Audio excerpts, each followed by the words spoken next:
ማለች እቺ ሴት ከዚህ ርኩስ ጋር ምንድነው የምትሰራው? የሰጠችው ወረቀት ምንድነው?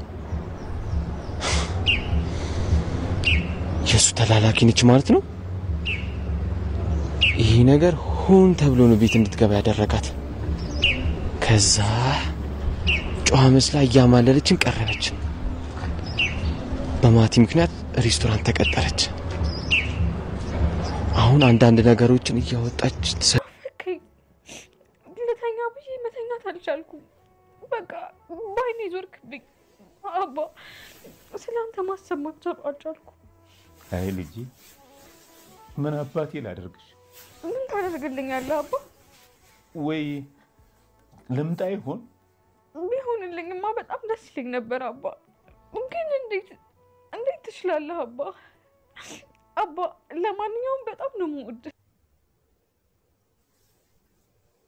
ሰላም እንዴት ናችሁልኝ? ውድ የኖላዊ ድራማ ቤተሰቦች ደህና ናችሁ ወይ? እኔ በጣም ደህና ነኝ፣ እግዚአብሔር ይመስገን። ሰላማችሁ በዚህ ይበልኝ። እንዲሁም የሰብላይቱ ቤተሰቦች እንዴት ከረማችሁልኝ? እና ዛሬ በአዲስ ቪዲዮ መጥቻለሁ። የኖላዊ ድራማ ሀኒ ማለት ነው። እንግዲህ ሀኒ በልጅነቷ እናቷ ቤተ ክርስቲያን ገዳም ሄዳ አክሱም ጽዮን ማለት ነው እዛ ረስታት ጠፍታባት ነው። በነገራችን ላይ ረስታት አይደለም፣ እንግዲህ መንገድ ላይ ሰዎች ሲያገኟት ይዘዋት ይሄዳሉ። ኖላዊ የተባለ ሰው ነው እንግዲህ ወስዶ ያሳደጋት ማለት ነው። እና እንግዲህ ከዛ ነገር ሁሉ ወጣ በሆነ አጋጣሚ ቤተሰቦቿ ቤት ሰራተኛ ሆና ተቀጥራ፣ ያው የህይወት አጋጣሚ ሰራተኛ ሆና ቤታቸው እንድትቀጠር አደረጋት ማለት ነው። እና አንድ ቀንም ቤታቸው ስትኖር ሁሉም ይወዷታል። እንዲሁ በቃ አንዳንዴ የራሳችሁ ስጋነት ካለ ውስጣችሁ ውስጥ ነው አይደለ? ዋናው ነገር ከላይ ሳይሆን ባያውቋትም ግን ከውስጣቸው በጣም ይወዷት ነበረ። ልጆቿም ሳይቀሩ በጣም የሚንሰፈሰፉላት ልጅ ናት። እናትየዋም ሳትቀር ማለት ነው። እናትየዋ ለሰራተኛ ብዙ ክብር የሌላት ተነጫናጭ ሴት ነበረች። ሰላምዬም እንደዛው ማለት ነው። ሰራተኛ ከቤታቸው አይውልም አያደርም ነበረ። ሀና ከመጣች በኋላ ግን ሰላም ራሱ እንግዲህ ያቺ ዘዛ ላይ ነበረችው ልጅ ተስተካክላ ሰው ሆና ስትወት እኔ ራሱ እንዴት እንደቀየረቻት ማለት ነው። እኔ በጣም የገረመኝ አንዳንዴ ጥሩ ነገር ሲኖራችሁ ጥሩ ነገራችሁን ለሰዎች ስታጋቡ ማለት ነው እነዛ ሰዎች በእናንተ ተለውጠው ስታያቸው ተመልከቱ። ወይም ደግሞ መጥፎ ነገር የምንሰራ ከሆነ በእኛ መጥፎ ነገር ሰዎች መጥፎ ሁኔታ መጥፎ ቦታ ላይ ልናያቸው እንችላለን። እና አንዳንዴ መልካም ሰርተን እንደዚህ ሰዎችን የምንቀይር ከሆነ እኛ ነን ከነሱ በላይ የምንደሰተው ደስ በሚል ሁኔታ ማለት ነውና ሀኒዬ እንግዲህ ሰላምን ቀይራታለች። ያቺ መጥፎ ተሳዳቢ ነበረች፣ ሰራተኛም ቤታቸው አይውልም አያድር ነበረ። እሷም ዝም ብላ ዘዛላጣች ነበረች። እንደዛ የሆነችበት ምክንያት በርግጥ ያለ ምክንያት አይደለም። እናቷ ከጎኗ ሆና እናትየዋ ግን ፎቶ ታቅፋ ሁልጊዜ ለ16 ዓመት የጠፋችባትን ልጅ ሀሴትን በማለትና የእሷን ፎቶ አቅፋ በማልቀስ እና ልጆቿን ችላ ብላቸው ነበርና ያ ነገር እንግዲህ የቤተሰብ ችግር ክፍተት ስለፈጠረ ቤተሰብ ሳይቀሩ ተለያይተው ስለነበረ ያ ሁሉ ጫና እንግዲህ ከሴቷ ልጅ ላይ ተጽዕኖ አሳድሮባታል። እናቷ እንደ ልጅ አታያትም። ሁልጊዜ በእጇ ያለቻትን ልጅ ነው የምትፈልገውና በእርግጥ እናት ናት እረዳታለሁ። ግን ደግሞ የጠፉትን ስንፈልግ የያዝናቸውን ልናጣ አይገባም ብዬ አስባለሁኝና በዚህ መሀል እያሉ እንግዲህ ሀና እነሱ ቤት ተቀጥራ እየሰራች አንድ ቀንም ልጅ ነኝ የልጅነት ምልክት አሳይታ አታውቅም። ኢቭን እንኳን ስትጠየቅ እናቷ እንደሞተች በልጅነቷ የእናትን እቅፍ እንደማታውቀው አባቷ እንዳሳደጋት ነበር የምትናገረው። እሱን የምትልበት ምክንያት ደግሞ አባቷ ሁልጊዜም መቃብር ቦታ እየወሰደ እናትሽ ሞታለች ብሎ ስለሚላት ነበረ ማለት ነው። በሷ መፍረድ አይቻልም። ከጊዜ በኋላ ግን አክሱም ጽዮን አግኝቷት እንዳሳደጋት ከነገራት በኋላ ሀኒዬ ያው በርግጥ አባቷን በጣም ስለምትወደው ስለምንም ነገር አልተጨነቀችም። ስራዋን ቀጥላለች። ብዙ ችግሮች ስላሉባት ቤተሰቦቿን የመፈለግ ምንም አይነት እቅድ ውስጥ አልገባችም። ስራዋን ቀጥላ ነበር ማለት ነው። አንድ መስቀል አለ አንገቷ ላይ የምታደርገው። ያን መስቀል ሁልጊዜ አባቷ እንድታደርገው ይነግራት ነበረ። ምክንያቱም ደግሞ ቤተሰቦቿ በዛ መስቀል እንደምታገኛቸው እርግጠኛ ስለሆነ መልካም እድልሽ ነው ይላት ነበር አባቷ ማለት ነው። እና እንግዲህ እንደዛ እየሆነ ያ ሁሉ ጊዜ ካለፈ በኋላ የሆነች ልጅ እንግዲህ በሶሻል ሚዲያው ቤተሰቦቿን ፍለጋ ትመጣለች። ያኔን ፎቶ ያኔን መስቀል ይዛ እርግብ ማለት ነው ቤተሰብ ፍለጋ ትመጣለች። እነሱም እንግዲህ በቀላሉ ሳይለፉ ነበር ያገኙት። ወደ ቤታቸው ከመጧት በኋላ ነገሩን ግን ሌላ ነበረ። ለብዙ አመት ተገናኝታት የማታውቅ ከድሮ ሰፈሯ ተታት የመጣች ጓደኛዋ ድንገት ወደ ህይወቷ መጣችና ጓደኛ መስላ እንግዲህ ብዙ ተንኮል ትሰራባታለች።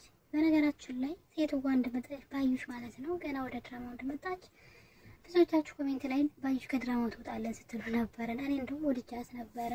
ምክንያቱም ጥሩ ነገር እያሰበችላት ነው፣ መልካም ነገር እያሰበችላት ነው ብዬ ነበረ።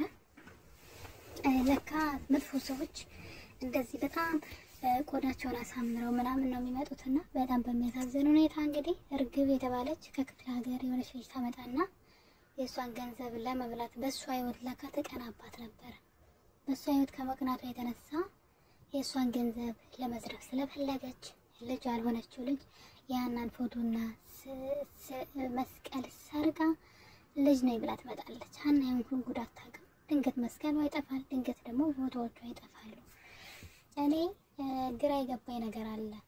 ፎቶ መስቀሉ መጥፋቱ እንግዲህ ማን እንደሰጣቸው እናውቃለን እኮ በገንዘብ ለአባቷ መታከሚያ 200 ሺህ ብር የተገኘው እኮ ያልፎቶ የአሲር ጓደኛ ውስጡ ስለሰጠ ነው።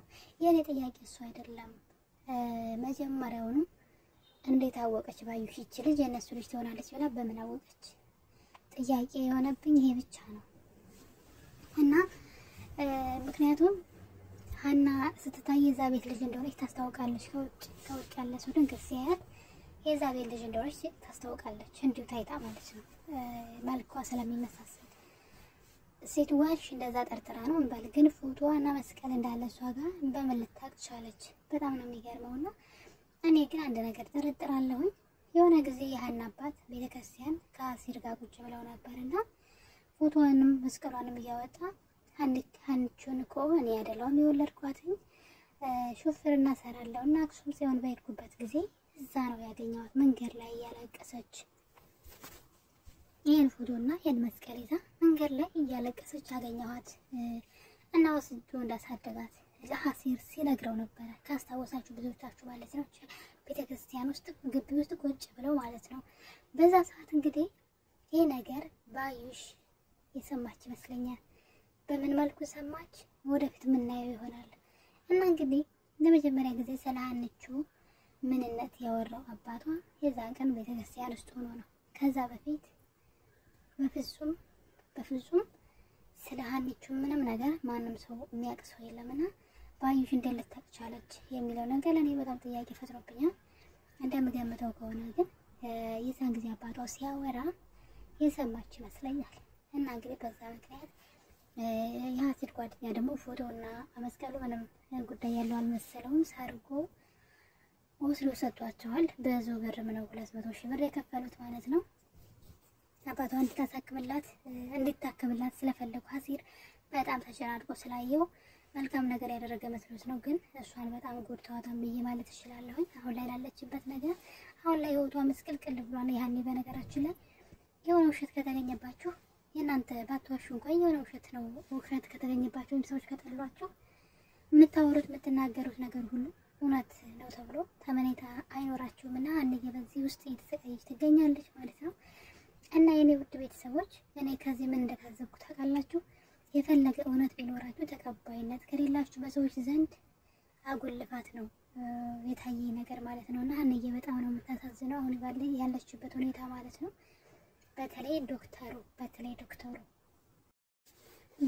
እንኳን ሳይቀር ገንዘብ ከባዩሽ ተቀበለ ማለት ከእጇ ተቀበለ። ምክንያቱም ባዩሽ ደሃ ናት። ያን ያክል ገንዘብ ቢኖራትም ማኖሮ 600 ሺህ ብር ቢኖራትም ማኖሮ ሲጀመርም እርግብን የዛ ቤት ልጅ ነው በይብላ ታስገባትም ነበረ። እና ምንድነው ተንኮል ያሰቡት? ሀንቹን እዛ ቤት ማስጠላት፣ ውሸታም ማስባል ነበረ ያላቸው ትልቁ እቅዳቸው። በመጀመሪያ ደረጃ ውሸታም እንድትባል ነው።